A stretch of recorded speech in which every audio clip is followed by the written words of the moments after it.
तो देश की बहस में हम बात कर रहे हैं कि कोरोना की वैक्सीन हलाल है या हराम। ये बहस हमने नहीं शुरू की, ये बहस रजा एकेडमी और मुस्लिम संगठनों ने शुरू की है और उन्होंने ये मांग की है कि पहले ये तय होना चाहिए कि ये हलाल है या हराम, या इसमें सूअर की चर्बी है या नहीं। हालांकि तमाम कंपनियां कह रही हैं कि ऐसा कुछ भी इस्तेमाल नहीं हुआ है। खुद डॉक्टर मिश्रा, जो एक जाने माने डॉक्टर है देश के, वो कहते हैं कि इसकी संभावना बिल्कुल नहीं है। लेकिन फिर भी विवाद है। विवाद क्यों है?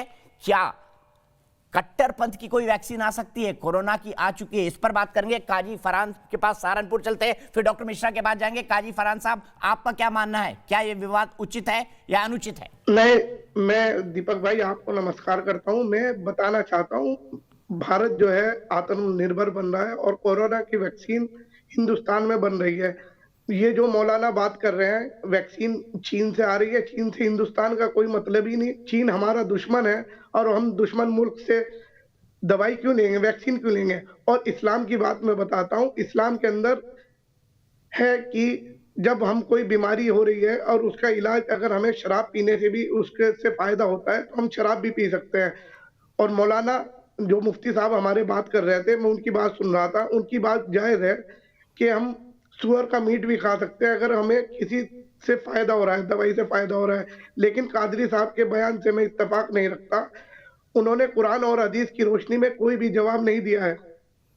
ठीक है, बहुत बहुत शुक्रिया काजी फरहान साहब, आपने बिल्कुल पॉइंटेड और थ्रू द पॉइंट बात कही। सीधे चलता हूं डॉक्टर मिश्रा के पास। डॉक्टर मिश्रा, मौलाना नदीमुद्दीन ब्रेक से पहले डिक्लेयर कर चुके हैं कि कोरोना कोई महामारी है ही नहीं, माने उनकी बात?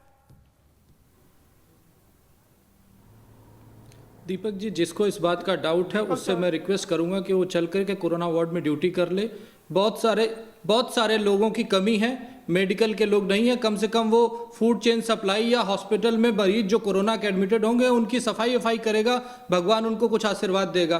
तो अगर जिसमें इतनी हिम्मत है और जो ये कह रहा है कि ये कोई महामारी नहीं है, तो वो अपने आप को सरकार के पास करे और बोले कि हम काम करना चाहते हैं, कोरोना मरीजों की सेवा करना चाहते हैं। दूसरी चीज, जहां तक ये अभी तक जो डिबेट चल रही है कि ये हराम है या हलाल है, इस पे ये बिल्कुल एकदम नागवारा डिबेट है, नॉनसेंस बात है। इसको बात करने का कोई साइंटिफिक बेसिस नहीं है। अभी कोई भी केमिकल, कोई भी ड्रग जो बनती है, जो ड्रग के दायरे में बनती है, उसमें आप ये समझिए रेड और ग्रीन का मार्क भी नहीं होता है जो ये आइडेंटिफाई करता है कि कोई शाकाहारी है, मांसाहारी है। और ये वैक्सीन्स तो सारी केमिकल कंपोजिशन से बनती हैं, लैब में तैयार की जाती हैं। इसमें किसी तरह के किसी एनिमल प्रोडक्ट को मिलाना की बात करना नाजायज है, गलत है।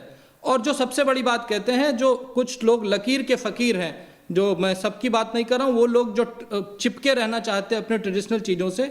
हम आपको कुछ बताना चाहते हैं कि जब प्लूटो जो थे, उन्होंने पहली बार बताया था कि धरती गोल है। उसके पहले सब मानते थे धरती चपटी है। उसके बाद एक कार्डियक साइंटिस्ट थे विलियम हार्वे, उन्होंने ये बताया था कि हार्ट से ब्लड जाता है और हार्ट में वापस आता है। उनकी इस बात पे चर्च ने उन्हें जिंदा जला दिया था। यानी कि जो ट्रेडिशनल फोर्सेस थी वो इतनी स्ट्रांग थी कि अगर कोई चर्च के खिलाफ आवाज उठाता था तो उसके साथ ऐसा ट्रीटमेंट होता था। इसी तरह के कुछ मौलाना और मुल्ला आज के दुनिया में हैं जो अपने ट्रेडिशनल और गलत चीजों को चेंज नहीं करना चाहते हैं, जो गलत है।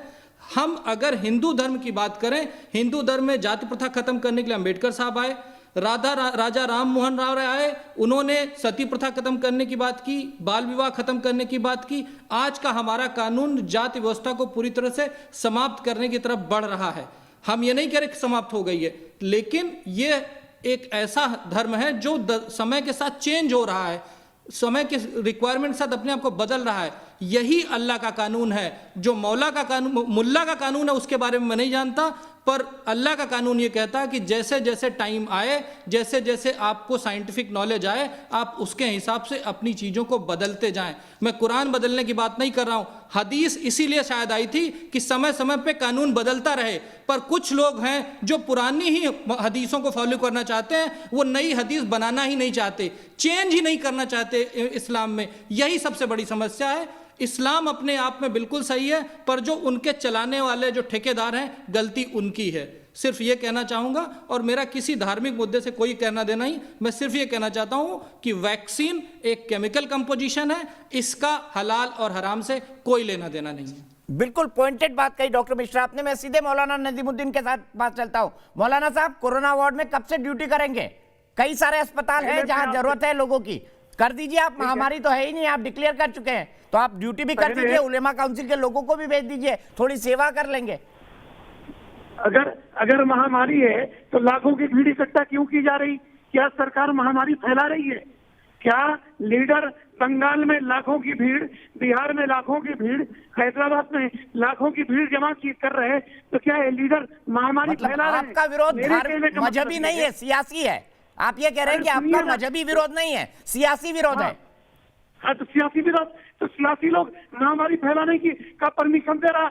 दीपक चौरसिया की महामारी फैलाने का परमिशन दे रहे हैं, डॉक्टर साहब महामारी फैलाने का परमिशन दे रहे हैं। मतलब आप कह रहे हैं कि आप कोरोना वार्ड में ड्यूटी नहीं करेंगे, आपने एक एक्सक्यूज दे दिया। हाँ, आप करेंगे कोरोना वार्ड में ड्यूटी? क्यों जमा कर रहे हैं? नहीं, डॉक्टर साहब आपको सजेशन दे रहे हैं, कुछ दुआ लग जाएगी, कोरोना वार्ड में ड्यूटी कर दीजिए। हाँ? आप जरा मना कर दीजिए, जो लाखों का भीड़ इकट्ठा कर रहे हैं, लोगों की दुआएं लगेगी। कब तक चापलूसी करेंगे आप? लाखों की भीड़ इकट्ठा करने वाला महामारी फैला रहा, उस पर नहीं बोलेंगे और मुझ पर प्रश्न करेंगे, मुझ पर सवाल करेंगे। एक सुबी, मैं आपको यहाँ पर लाना चाहूंगा, मैं समझना चाहूंगा कि अल्लाह का इस्लाम अलग है और मुल्ला का इस्लाम अलग है क्या? और दूसरा मैं समझूंगा कि मजहबी कट्टरपंथ की क्या कभी वैक्सीन आ पाएगी? जी दीपक जी, देखिए, बाकी लोगों का कॉन्ट्ररी टू देयर बिलीफ, मैं ये समझती हूँ कि इस तरह की डिबेट्स आपको ज़रूर करनी चाहिए, क्योंकि इससे दिमाग में लोगों के एक क्लैरिटी आती है। एक मुसलमान बच्चा जो ये सवाल पूछ रहा होगा कि आखिर क्यों हम लोगों को कोई भी लॉजिकल चीज़ करने से भी ये रोक दिया जाता है, कह के नहीं ये हराम है, उसके पीछे मैं आपको लॉजिक बताती हूँ दीपक जी। मैं एग्जाम्पल तो एक जानवर का दे रही हूँ, लेकिन बहुत एप्ट है यहाँ पे। मेरे पास एक रॉटवाइलर है जो लार्ज ब्रीड होती है, बहुत स्ट्रांग होता है। जब वो छोटा था तो मैं उसको अखबार से डराती थी, अखबार रोल करके। आज वो इतना बड़ा हैवी लार्ज ब्रीड डॉग है, वो लोहे की जंजीर भी तोड़ सकता है, लेकिन आज भी वो अखबार से डरता है। इस तरह से ह्यूमन माइंड वर्क करता है कि कच्चे दिमाग को बचपन से ये लोग एक मुसलमान बच्चे को एक फियर साइकोसिस में रखते हैं। कुछ भी जहां भी वो लॉजिकल बात करने लगे, नहीं ये हराम है, जहां भी वो लोगों से मिलने की बात करने लगे, नहीं ये हराम है, कुछ गुनाह कर दिया तो अल्लाह ताला दोज़ख में तुम्हें गरम गरम तेल में, कढ़ाई में पकौड़ों की तरह तलेंगे। आप इमेजिन करिए कि the most beneficent, the most merciful वो अल्लाह जो हमें हमारे माँ बाप से भी ज्यादा प्यार करता है, वो हमारे साथ इतना ज्यादा गुस्से वाला व्यवहार और इतना ज्यादा ऐसा व्यवहार कर सकता है क्या? मतलब किस तरह का लॉजिक ये लोग देते हैं मुसलमान माइंड को। आर्टिस्ट जो बच्चे होते हैं, कोई बच्चा आर्टिस्ट पैदा हुआ है, कोई डांसर है, कोई सिंगर है, बोलेंगे म्यूजिक हराम है, डांस हराम है। तो ये म्यूजिक आर्टिस्ट बच्चे, आर्टिस्टिक बच्चे, डांसर बच्चे, सिंगर बच्चे ये सवाल करते होंगे कि क्या मुसलमान पैदा होना मेरी गलती हो गई, या मुसलमान परिवार में पैदा होना मेरी गलती हो गई कि मैं अपनी आर्टिस्टिक कैपेबिलिटीज को भी इस्तेमाल नहीं कर सकता। तो मैं कहती हूं कि ये ब्लेसिंग इन डिस्गाइज भी है, क्योंकि अब मुसलमान यूथ भी जाग रहा है, वो भी समझ रहा है कि इस्लाम को ऐसे संगठनों ने हाईजैक कर लिया है जिनका प्रॉफिट मोहम्मद सल्लल्लाहु अलैहि वसल्लम की टीचिंग से कोई लेना देना नहीं है। प्रॉफिट की डेथ के बाद इस्लामिक स्टेट की जो थ्योरी आई, जो सिर्फ एक पॉलिटिकल एजेंडा है कि उन्हें पूरी दुनिया में इस्लाम फैलाना है, उसके लिए उनको टेररिस्ट बनाने हैं, सुसाइड बॉम्बर्स बनाने हैं। अब एक लॉजिकल माइंड को, सुबुई खान को तो डायरेक्ट सुसाइड बॉम्बर बना नहीं सकते, तो उस रैशनल माइंड को पहले अलगाववादी बनाते हैं, अलगाववादी के बाद कट्टरवादी बनाते हैं, कट्टरवादी के बाद आतंकवादी बनाते हैं। इसलिए इन्होंने फतवा ब्रिगेड्स खोल रखी है। ठीक है, अलग अलग काम करते हैं। फतवा ब्रिगेड मुसलमान माइंड कंट्रोल करने का एक एजेंडा है, एक स्ट्रैटेजी है मुस्लिम माइंड को रैशनल डिसीजंस लेने से रोकने के लिए। ठीक है, असगर खान साहब से इसका जवाब लेता हूं। असगर खान साहब, ये क्या है फतवा ब्रिगेड? रजा एकेडमी ने ये बयान देकर ये विवाद क्यों पैदा किया गैर जरूरी, जबकि डॉक्टर मिश्रा साइंटिफिकली एक्सप्लेन कर रहे हैं? क्या कोरोना में पोर्क जिलेटिन है या नहीं, ये रजा एकेडमी डिसाइड करेगी? देखिए अरे जी हाँ, दीपक चौरसिया साहब, 1 मिनट सिर्फ दे दीजिए मुझे सुनने के लिए, 1 मिनट सिर्फ दे दीजिए। मैं ये बच्ची क्या नाम है, शोभा, जो अभी बोल रही थी, मैं इनकी बात नहीं कर रहा हूँ। ये लोग तो सब ट्यूटेड आते हैं, इनको ये सुन के आते हैं, उसके अलावा ये बोलेंगे तो इन लोगों की नौकरी जाती रहेगी। जैसे ये मुफ्ती साहब भी हैं, सरकारी मुफ्ती साहब, हमारी कोई नौकरी का सवाल नहीं है, हम वो कहेंगे जो हमारी अकल, जो हमारा कुरान, जो हमारा ईमान, जो हमारा अरे इस्लाम साहब, मुफ्ती कहेगा, साहब वो ने तो कहेंगे। कुरान कोट जो करके सही बता बात दी। होगी वही दो कहेंगे। आयतें वही जब बता आप दीजिए इसकी जो बात मुफ्ती करते साहब हैं, कह रहे थे। महामारी मैं की आपको मान मानता हूं, जाऊंगा। महामारी है। मौलाना लेकिन कादरी आप मान सुनिए, गए सुनिए। कि जान बचाने अरे के लिए सुनिए, पोर का अरे इस्तेमाल सुनिए, होता है, दीपक इस्लाम साहब, में ऐसे लिखा नहीं- है। ऐसे नहीं, पूरी बात, पहले पूरी बात सुनिए। आप ऐसा मत करिए, पूरी बात तो सुनिए।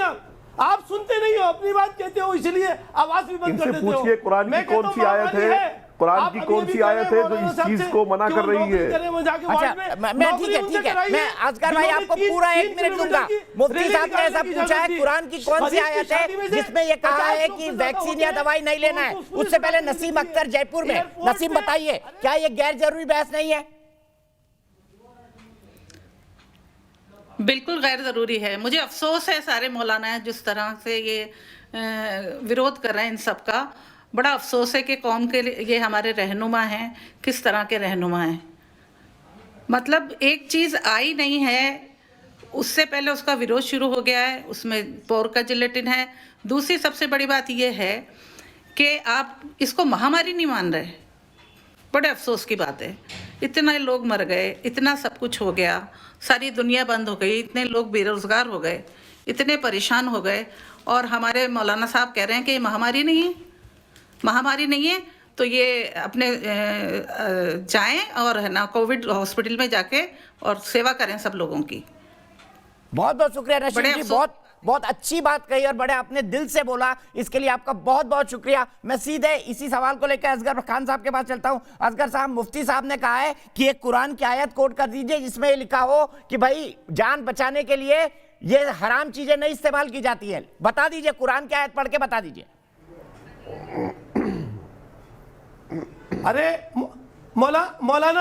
मौलाना साहब को कहिए, मौलाना साहब को कहिए कि कुल्लुम नफ्सुन जायक़तुल मौत, पता ही नहीं। कुल्लुम नफ्सुन जायक़तुल मौत, मौत का मतलब चखना है हर जिंदा तो चीज उसमें को। क्या मना किया ऐसे गया मरो है? या वैसे मरो। उसमें क्या अगर मना ऐसी किया है तो गया है? रामदेव की गौमूत्र की दवाइयां आप खाइए जाके। देखो अगर देखो करना है। देखो देखो, हम नहीं ये खाएंगे, जिहालत हमारा की बात अपना है, ईमान हमारा ये अपना जिहालत यकीन की है। बात है। जो मैं- आपने आयत मैं पढ़ी है, सरकारी जो मौलाना आपने पे आयत पढ़ी है, या मैं ये बच्ची उसमें ये शोभा बयान जो हुआ है बैठी कि हर इनकी जानदार को बातों पे मरना नहीं जाता है। मैं। तो आप सुसाइड करके क्यों नहीं मर जाते? फिर आप सुसाइड करके क्यों नहीं मर जाते? इस्लाम ने तो मरना सुसाइड को है, हराम हर करार जानदार दिया है। को। मैं आपसे और भी कह ये रहा भी हूं। सुसाइड की तरह है, सरकारी मौलाना ये भी साहब, मैं आपसे सुसाइड भी की कह रहा तरह हूं। है कि मत घबराइए, आपको और शरीयत जिस आप इजाजत दे महामारी रही की है और बात फिर कर भी रहे तुम हैं, हम वैक्सीन कहते हैं इस्तेमाल वो नहीं महामारी करोगे। है, लेकिन आपको महामारी में शरीयत इजाजत दे रही बताइए ना, है और सरकारी फिर उन भी लोगों को इस्तेमाल नहीं कर रहे जिसके हो। अभी ये भी आपने कहा, सुसाइड की तरह शॉर्ट है। में 3 किलोमीटर की अरे रैली ये भी निकाली, सुसाइड की किसने तरह निकाली है 3 किलोमीटर और की रैली? इस्लाम में और सुसाइड किसने हराम इजाजत है। दी? बिहार में किसने लोगों को इकट्ठा किया? उनसे नौकरी कराइए ना वहाँ पे, उन लोगों से या नौकरी मैं कराइए पॉलिटिकल वहाँ। बात करने नहीं उन आया लोगों हूँ। से वहाँ पे मैं यहाँ पार्ट में जाके नेतागिरी करने नहीं आया हूँ। और कहिए विरोध बात मजहबी सिर्फ है या फतवे की विरोध हो रही है। सियासी, एकदम से सियासत आ जाती है, एकदम से सियासत आ जाती बात है। यार लेकिन मैं शरीयत इतना की कहना हो रही चाहूंगा, है। इतना कहना चाहूंगा, मैं चलते चलते 30 सेकंड का आखिरी कमेंट डॉक्टर मिश्रा से चाहूंगा। डॉक्टर मिश्रा जी, कंक्लूड कर दीजिए, वैज्ञानिक साइंटिफिक फैक्ट क्या है, लोग क्या समझे, वो लोग जो हमें देख रहे हैं। देखिए, अभी तक जो वैक्सीन आज तक दुनिया में बनी है उस पर इस तरह की कोई कंट्रोवर्सी नहीं हुई है कि वो हलाल है या हराम है या उसमें इसकी चर्बी है उसकी चर्बी, ये बेकार की बात है। जो हमारा देश विश्व का सबसे बड़ा वैक्सीन प्रोड्यूसर है, वो हमेशा लैब में बनाई जाती है, केमिकल के थ्रू बनाई जाती है, लैब में टेस्टिंग के बाद बनाई जाती है। तो इसका इस रिलीजियस सेंटीमेंट को हर्ट करना या किसी रिलीजन का फ़ायदा या नुकसान करना, इसका कोई मकसद नहीं है। ये लोगों की जान बचाने के लिए आ रही है और जो साइंटिफिक फैक्ट कहते हैं उसके अकॉर्डिंग ही सभी जो सिटीजन है, जितने भी नागरिक है, सबको सुनना चाहिए। धार्मिक भावना से ऊपर उठ करके अपना इलाज कराना चाहिए। ये मैं नहीं, ये कुरान भी कह रही है। ऐसा अभी मौलाना साहब ने पढ़ के बताया आपको, मुफ्ती साहब कि ने जान बचाने के लिए बहुत बहुत कुछ भी शुक्रिया, किया बहुत जा बहुत सकता शुक्रिया है। डॉक्टर मिश्रा, आपने वैज्ञानिक पर्सपेक्टिव से तमाम बातें हमको बताई। लेकिन मैं परिणाम बता दूं, क्या हलाल सर्टिफिकेशन होना चाहिए? 90% लोग कहते हैं नहीं। देश की बहस में आज इतना